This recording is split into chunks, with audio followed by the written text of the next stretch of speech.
அவ்வையிடம் ஆசி பெற்றவனாம். அப்பனுக்கே பாடம் சொன்னவனாம். கார்த்திகை பெண்ணிடம் வளர்ந்தவனாம். தேன் தமிழ் காத்த தெய்வமா. மயூர வாகனத்தில் வருபவனாம். சித்தாதி சித்தனாம். சஷ்டி கவசம் கொண்டவனாம். அப்படிப்பட்டு முருகனவே ரொம்ப ரொம்ப சின்னவனா.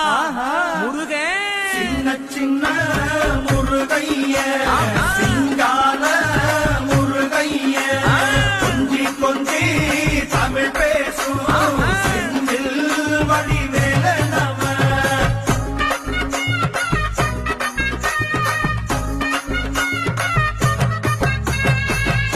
குன்றக்குடியான் என்பார், பழனிமலைநாதன் என்பார், வடபழனி ஆண்டவன் என்பார், சரவண பவன் என்பார், நிமலன் சுவாமி என்பார், தண்டாயுதபாணி என்பார்.